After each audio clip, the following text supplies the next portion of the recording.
Hey guys, Greg Jones here. Going to be doing an installation video today. I purchased a halo locker and I'm going to be installing it on my Can-Am X3 Jones-built XDS.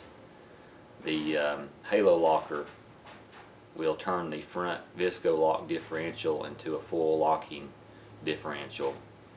You still do have the option of the two-wheel drive and then the Visco lock four-wheel drive, and then with the halo locker switched on, it locks both of the front wheels, so it's a full locking differential. Going to be installing that today.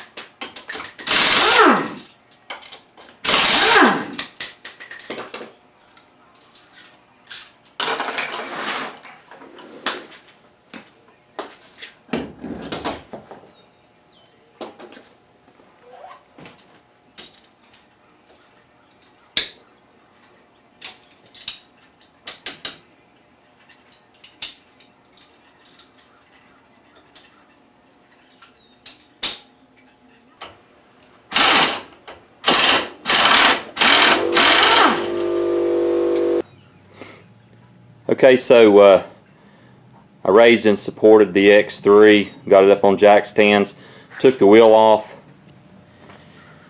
Once I took the wheel off, it's got a center cap right here.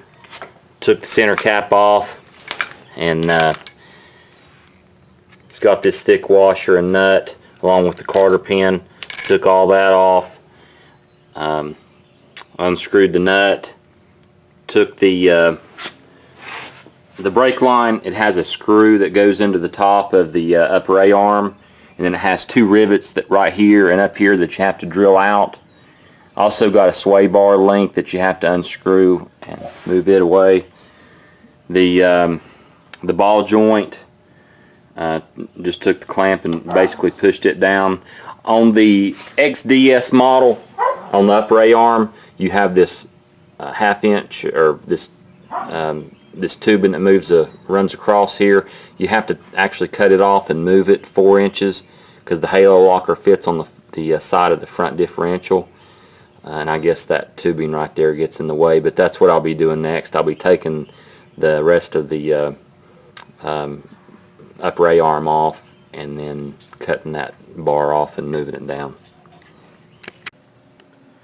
Okay, so I took the axle out, took the vent line loose.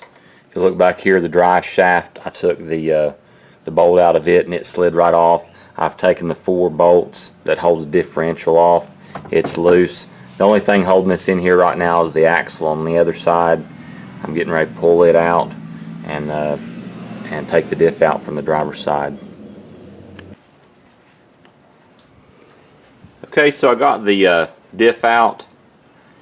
If you've already had like a gusset kit installed, then you're going to have to take that off. See, I had one installed in mine, and the differential wouldn't come out, so I had to take the gusset kit out. Something else too, I pulled the axle out on the driver's side and still had the passenger side on it. So what I did is I took like a, see here, a real small, skinny flathead screwdriver, and basically put it up against the face of the other axle through the diff, and just took a sand-filled hammer and tapped on the end of the screwdriver, and it popped the other axle out. Would come out fairly easy. Now I'm going to go ahead and take the upper A arm and take the middle support, cut it out and move it back 4 inches. Okay, so I got the upper A arm completed. What I did, instead of cutting the tubing out and then shorten it and re-welding it, I went ahead and left it in, and then just took a piece of 1/2 inch tubing that I had, welded in place. Once I got it welded in place, Then I went back and cut this section out.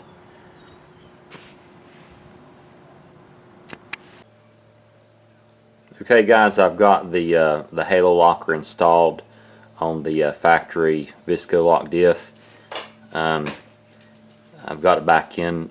As you can see, I've got the motor off of it right now. I had it on it, and then trying to fit it in this right here was just it's too aggravating. So as soon as I took the motor off, it went in just fine, no problem.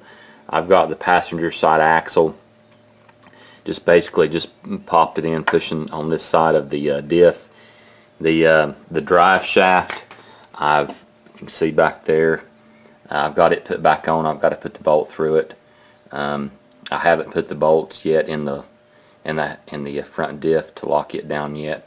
Just kind of wanted to show you mainly about the motor, how that you want to take it off and put it in, or just don't put it on when you're installing it until after you get it situated inside the cage here on the front.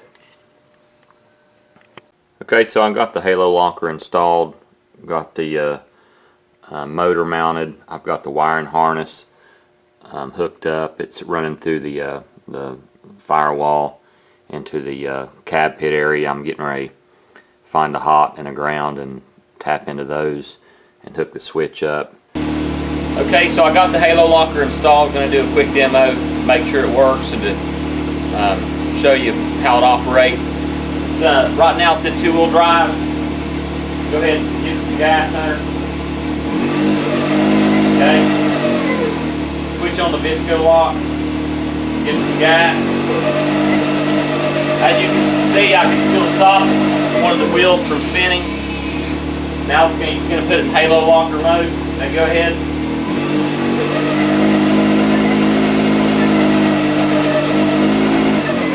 As you can see, you can't stop that fourth wheel now, so it's a true four-wheel drive. Okay.